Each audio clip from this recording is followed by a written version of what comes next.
Assalamualaikum. Mari kita lanjutkan pembahasan kita di bagian yang terakhir atas penyusunan laporan arus kas.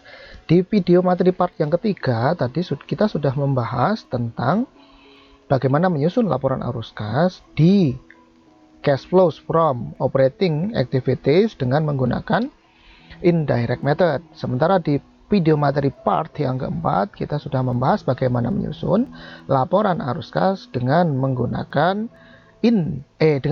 direct method atau metode langsung khusus untuk cash flows from operating activities. Nah, sekarang di video materi part yang kelima yang terakhir ini kita akan berpraktik bagaimana menyusun laporan arus kas yang berada di seksi investasi dan seksi pendanaan atau pembiayaan. Oke, kita lihat satu persatu ya. Kita lihat dulu yang cash flows from investing activities. Oke. Kalau kita berbicara tentang investing, teorinya, kemudian konsepnya, dan serta kaidah penyusunannya sudah kita bahas di video materi part yang pertama dan video materi part yang kedua. Nah, intinya kalau kita berbicara dalam hal penyusunan laporan arus kas yang dimana kita berada di section investing activities, maka yang akan kita lakukan adalah kita akan melihat balance sheet. Ya, kita akan melihat balance sheet dan kemudian kita akan melakukan analisis atas non cash asset. Ya, non current asset. Oke, supaya tidak ini saya panjangkan saja. Ini non current asset, bukan non cash asset ya. Ini non current asset. Non current asset. Kita sudah paham bahwa kalau kita berada di operating activities, maka kita berbicara tentang current asset dan current liabilities. Terus kalau kita berada di investing activities, maka kita sedang dan harus membicarakan hanya tentang non-current asset. Non-current asset itu kan nama lain dari non-current asset itu adalah nama lain dari fixed asset atau PPE, sama aja, property plant and equipment, sama aja ya. Jadi kita akan lihat kalau begitu kita akan melakukan analisis atas saldo non-current asset atau long term asset atau aset yang tidak lancar. Tentu saja non-current asset itu berada di balance sheet kan gitu. Jadi ketika kita hendak menyusun laporan arus kas yang mana kita berada di investing activities, maka yang kita butuhkan di sini adalah hanya balance sheet dan additional information tentunya. Ya, kita tidak membutuhkan income statement. Jadi kita nggak perlu melihat income statement ketika kita berada di investing activities. Dan perlu kita ketahui juga, perlu saya ingatkan lagi bahwa kalau kita berada di investing activities, kenapa kok kita pakai non-current asset? Karena sudut pandangnya, jangka waktunya adalah jangka panjang, bukan jangka pendek. Berbicara investasi itu jangka panjang. Oke ya, walaupun ada juga marketable security seperti yang sudah kita bahas di video materi ketika kita membahas tentang topik investasi atau investment. Oke. Nah, setelah kita melakukan atau menemukan nanti akun-akun yang termasuk ke dalam non-current asset di dalam balance sheet, maka kita akan melakukan analisis. Analisisnya caranya gimana ya? Analisisnya sama, yaitu dengan jalan kita melakukan pembandingan atau melihat selisih saldo awal dan saldo akhir. Kemudian saldo awal dan saldo akhir atas non-current asset, masing-masing akun non-current asset itu kita konfirmasi dengan additional information. Kenapa kok bertambah? Kenapa kok berkurang? Kalau kita cuma melihat selisihnya saja, misalkan land, tanah, kita cuma lihat selisihnya aja, kita nggak mendapatkan informasi dengan lengkap. Oke, tanahnya bertambah. Bisa jadi ya, tanah yang bertambah itu kan pasti karena pembelian tanah baru kan gitu.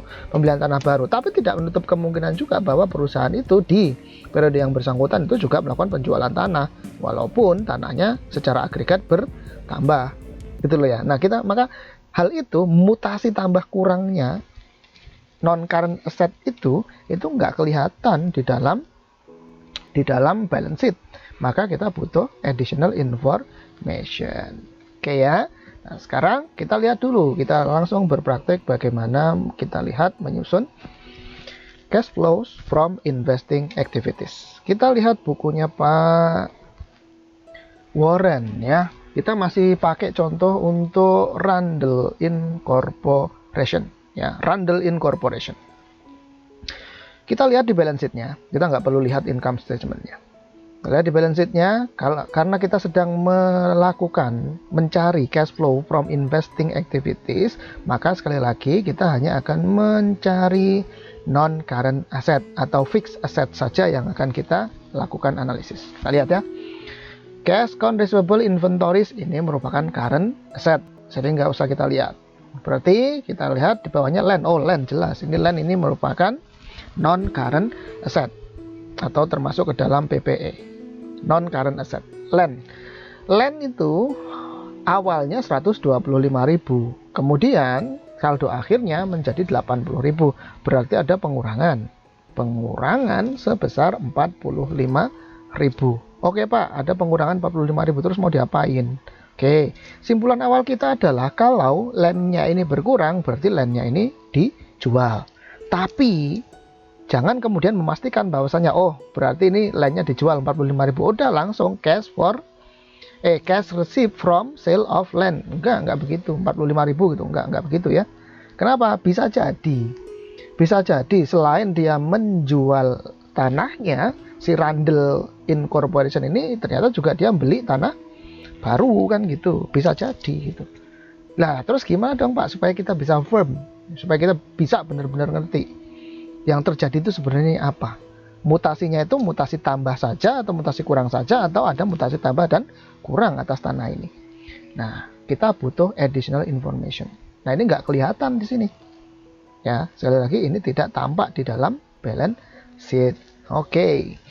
Sekarang kita lihat land. Kita cek di land ya, ada keterangan apa. Oke.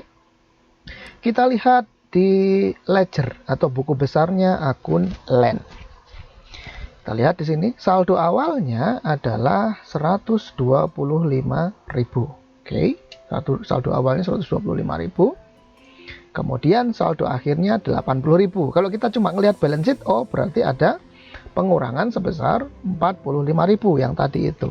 Tapi itu pengurangan sebesar 45.000 itu has no meaning. Ya, tidak memiliki arti dan tidak bisa kita pakai di dalam kita melakukan penyusunan laporan arus kas untuk investing activities section. Nggak bisa. Kenapa? Karena kita butuh mutasinya. Ternyata mutasinya ada mutasi tambah dan ada mutasi kurang. Mutasi kurang dia ngejual. Ternyata ini tanggal 8 Juni ini si Randall Incorporation melakukan penjualan atas bagian tanahnya. Dia jual sehingga tanahnya berkurang sebesar 60.000. Dia ngejualnya bukan 60.000 nih. Ingat bahwasanya fixed asset itu akan disajikan atau dilaporkan, dituliskan di dalam neraca itu based on harga perolehannya atau at cost. Nah, cost-nya kan 60.000. Ini yang berkurang 60.000 ini adalah cost-nya kan gitu. Ini cost-nya. Tetapi berapakah nilai penjualannya? Nilai penjualannya bukan 60.000, tetapi 72.000. Ya, ini loh, sold for $72,000 for cash. Ya, berarti cashnya bertambahnya berapa? Cashnya bertambah bukan 60.000, melainkan 72.000. Nah, selisih antara 72.000 dan 60.000, 12.000-nya ini adalah merupakan gain. Yang tadi sudah kita bahas di income statement, gainnya ada gain from sale of land sebesar 12.000. Jurnal penjualan tanahnya bagaimana Pak? Jurnal penjualan tanahnya kan berarti cashnya bertambah di debit 72.000, kemudian tanahnya berkurang di kredit sebesar 60.000, dan sebagai penyeimbangnya ada gain from sale of land di kredit sebesar 12.000. Nah, gain from sale of landnya itu masuk ke dalam income statement, yang mana itu dihasilkan dari transaksi terkait dengan investing activities, makanya itu harus di-exclude dari income statement. Oke. Nah, sehingga pertanyaan kita, cashnya berapa Pak yang diterima? Tentu saja 72.000. Sehingga kita tahu, oh kalau begitu ada cash receipt from sale of land sebesar 72.000. Oke, jadi yang pertama kita punya cash receipt from sale of land sebesar 72.000. Dan ternyata based on this ledger, maka kita tahu bahwasanya di samping Randall ini menjual tanahnya, dia beli lagi tanah.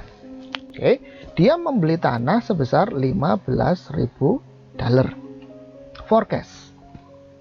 Sehingga ada debit, ini at cost berarti ya, 15.000 ini kan pasti at cost. Kalau dia tunai membelinya, ya 15.000-nya ini semuanya cash. Berarti 15.000 ini merupakan pengeluaran atau cash paid for land. Ya, 15.000. Cash paid for land. Cash paid for land-nya 15.000. Nah, ini dia. Cash paid for purchase of land sebesar 15.000. Cash paid for purchase of land 15.000. Oke, sampai di sini berarti terkait dengan land atau tanah, maka ada penerimaan tunai kas sebesar 72.000 dan ada pengeluaran tunai 15.000. 72.000-nya ini adalah cash in, 15.000-nya ini adalah cash out. Ngerti ya? Oke, itu land. Kemudian kita lihat lagi di neracanya ya, kita lihat lagi di neracanya.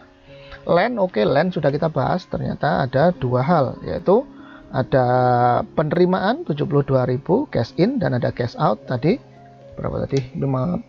15.000 ya, atau 20.000 kok saya lupa jadinya. 15.000 ya, 15.000 ada dua. Nah, sekarang terkait dengan di bawahnya land. Land sudah, di bawahnya land ada building. Building ini juga merupakan fixed asset. Kalau begitu building perlu kita lihat dong Pak. Oke, perlu kita lihat. Buildingnya bertambah 60.000. Oh, jadi dia ada membeli building baru kalau begitu.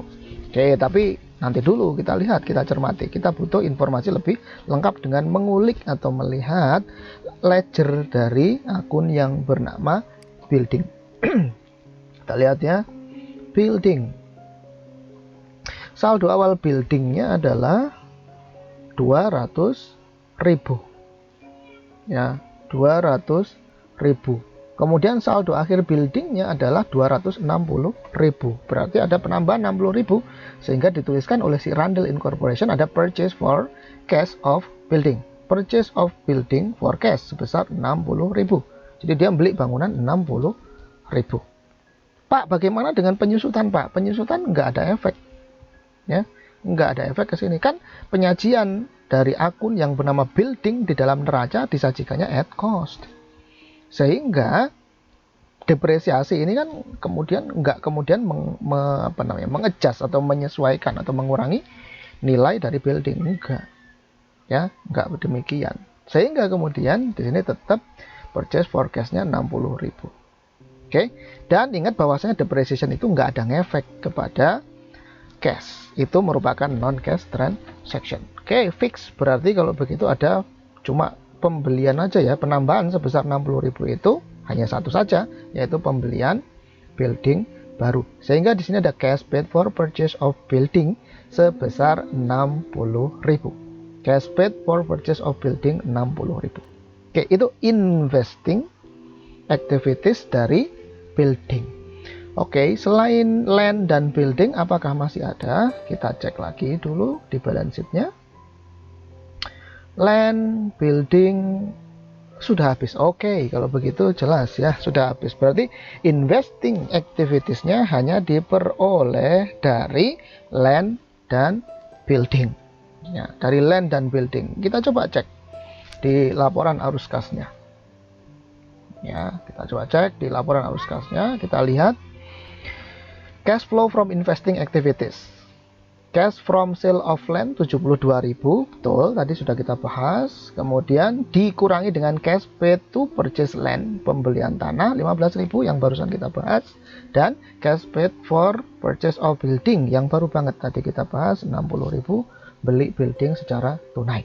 Sehingga kalau kita perhatikan cash from sale of land-nya, cash in dari investing activities-nya 72.000, sementara cash out dari investing activities-nya 75.000. Berarti lebih gedean cash out, sehingga 3.000-nya minus. Net cash flow used for investing activities, kata Pak Warren. Kalau kata Pak Keso, berarti ini judulnya bunyinya adalah net cash used for investing activities sebesar 3.000.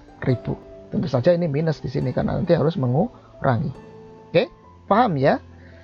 Itu adalah investing activities.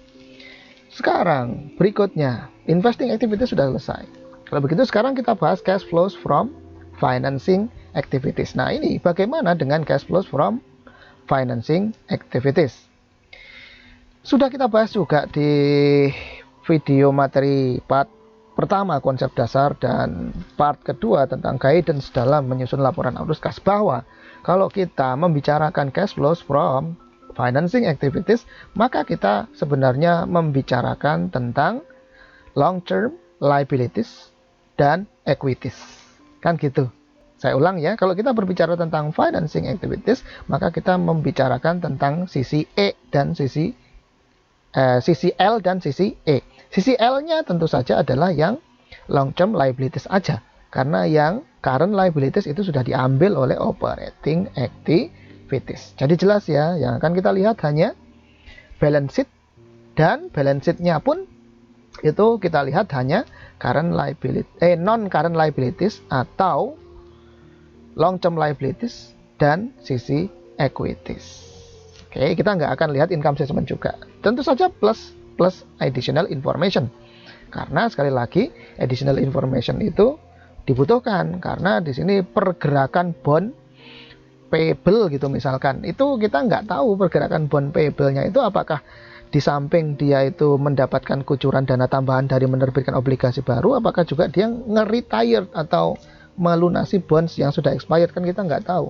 Ya, maka informasi itu nggak akan tersaji dengan lengkap di dalam neraca. Maka kita harus ulik, harus kita lihat ledger dari obligasi atau utang obligasi itu.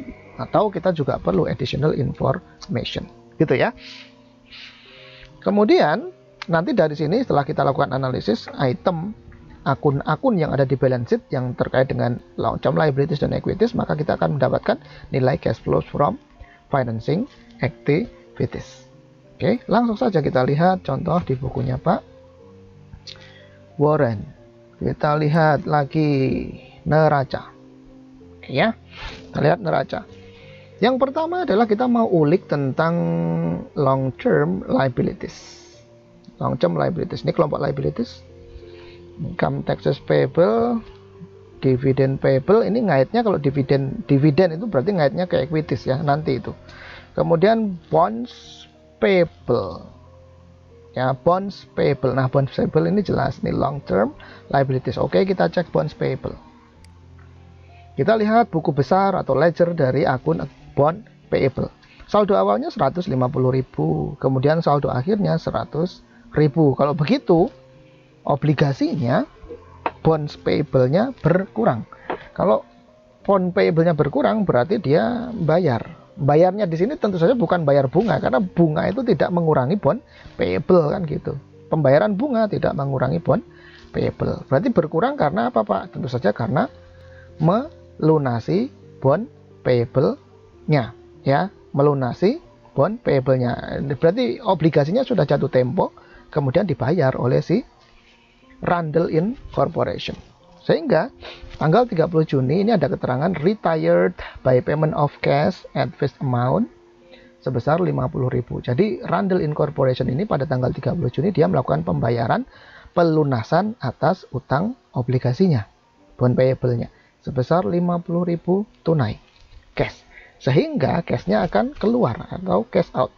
Cash paid for retiring bond payable sebesar 50.000 atau cash paid to retire bond payable sebesar 50.000. Oke, berarti ini cash out. Oke, bond payable selesai. Berikutnya kita lihat lagi balance sheet. Bond payable sudah. Ya, bond payable sudah. Oh, berarti cuma satu aja ini long term liabilities-nya. Oke, long term liabilities sudah habis. Kemudian kita beralih ke sisi equities. Ya, ke sisi equities. Sisi ekuitas ada dividen. Ini dia punya saham ya. Kalau punya saham berarti dia bayar dividen. Oke, kita lihat dulu, kita cek dulu dividennya lah kalau gitu ya. Oke, dividen. Kita lihat dividen. Oke, kita cek ya dividen. Cara pengecekan dividen berarti kita lihat ke akun buku besar di buku besar milik dividends payable. Ledgernya si dividends payable. Kita lihat dividends payable saldo awalnya 10.000, saldo akhirnya 14.000. Berarti ada tambahan dividen payable sebesar 4.000. Tapi selisih 4.000 itu nggak bisa kita pakai gitu loh ya. Kenapa? Karena mungkin saja ada mutasi tambah dan mutasi kurang. Maka kita butuh additional information. Dan additional information-nya ini bisa kita dapatkan di daftar mutasi di ledger dividen payable. Oke. Tanggal 10 Januari dia si Randall Incorporation membayar dividen. Sebesar berapa? Sebesar 10.000. Ya. Maka kemudian dividen payable-nya berkurang 10.000 kan gitu. Kemudian pada tanggal 20 Juni dia declare lagi, declare cash dividend sebesar 14.000. Terus tanggal 10 Juli ngepit dia bayar 14.000. Berarti kan habis nih ya, declare kemudian dia bayar. Oke. Dia bayar. Kemudian 14.000 dia sudah bayar, kemudian dividen declare-nya 14.000. Tanggal 20 Desember dia declare lagi. Nah, ini kebetulan jumlahnya sama ini ya. Ini harusnya ini jumlahnya supaya tidak membuat pusing, ini harusnya jumlahnya 15.000 ke atau 20.000 kan gitu. Maksudnya jumlahnya tuh dibedain. Ini maksud 14.000 di sini dengan 14.000 di sini ini beda loh ya. Ini bukan barang yang sama. Jadi tanggal 20 Juni dividen declared-nya 14.000, ini dia bayar dividen. Katakanlah dividen bulan Juni gitu ya. Dividen semester pertama. Oke, katakanlah demikian. Jadi 14.000 yang ini, yang di sini ini adalah dividen yang declare untuk semester 1. Kemudian 14.000 yang ini adalah dividen declare untuk semester 2 tahun 2010. Oke. Jadi sehingga kemudian dividen payable saldo akhirnya adalah 14.000. Berarti kalau ditanya berapakah real cash yang dibayarkan dalam rangka untuk membayar dividen tunai ini, dividen yang dibayarkan tentu saja kita lihat di sisi debitnya kan gitu. Sisi debitnya ada bertambah sisi debit dari dividen payable-nya ini berarti dividen payable-nya berkurang sebesar 10.000 dan 14.000. Kalau begitu total pembayaran cash dividen untuk periode tahun 2010 adalah 24.000. Sehingga cash paid for dividen 24.000. Nah, ini masuk ke financing activities. Paham ya sampai di sini ya? Oke. Nah, terus berikutnya dividen sudah. Kita lihat sekarang ke akun di equities berikutnya. Mana nih akun di equities berikutnya? Oke, dividen sudah ya. Kemudian common stock atau share, ordinary share. Dari 16.000 bertambah menjadi 24.000. Dan kemudian ada paid in capital, additional paid in capital atau share premium dash ordinary ya bertambah sebesar 40.000. Oke, kita cek di common stock. Kita buka ledger dari common stock. Kita buka ledgernya si common stock, berarti kita tahu di sini ada saldo awalnya 16.000, kemudian ada penambahan issued new shares sebesar 4.000 ya, 4.000 lembar maksudnya. Kemudian total nilainya adalah 8.000 ya. Kalau begitu ini par value-nya tentunya adalah $2 per lembar. 8.000 dibagi 4.000. Cash yang dikolek, cash yang dikumpulkan tentu adalah 8.000. nanti ya. Tentu 8.000 cash yang dikumpulkan. Kemudian di samping itu ada share premium. Share premiumnya kita lihat dari akun ledger di akunnya si share premium dash ordinary, atau kalau di bukunya Pak Warren namanya adalah paid in capital in excess of par untuk common stock. Oke, saldo awalnya 80.000, saldo akhirnya 120.000, jadi bertambah 40.000, berarti ada setoran tunai cash sebagai additional paid in capital sebesar 40.000. 40.000 ini adalah premi, ya, premium. Sehingga total cash yang diterima dari penerbitan saham baru adalah 8.000 ditambah 40.000. 8.000 ini nilai parnya, kemudian 40.000 ini merupakan premiumnya. Sehingga total cash received from sale atau cash received from issuing new shares adalah 48.000. Ya, 48.000. Paham ya sampai di sini ya? Oke.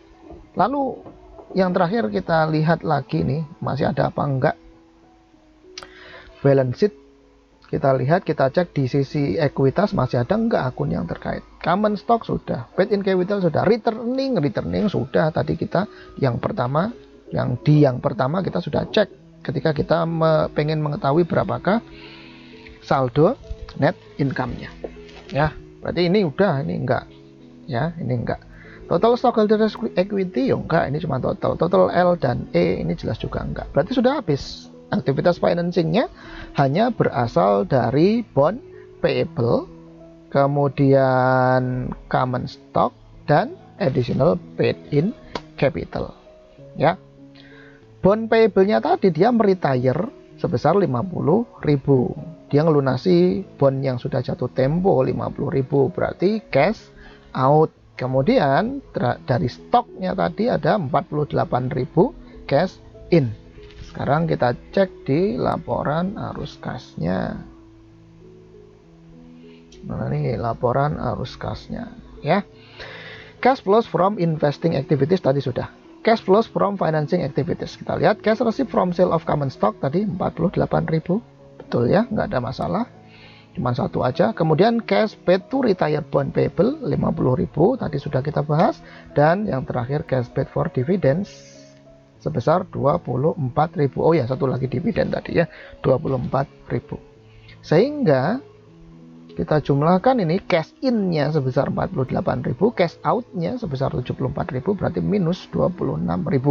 Sehingga kata-katanya di sini adalah net cash flow used for financing activities, atau kalau Pak Keso bilang namanya net cash used for financing activities. Ya.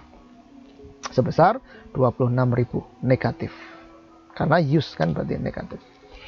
Nah, kemudian kita jumlahkan semua ini 100.500 ini cash from operating. Kemudian 3.000 ini adalah cash yang digunakan untuk investasi, dan 26.000 ini adalah cash yang digunakan untuk pembiayaan atau financing. Selisihnya adalah masih 71.500 plus.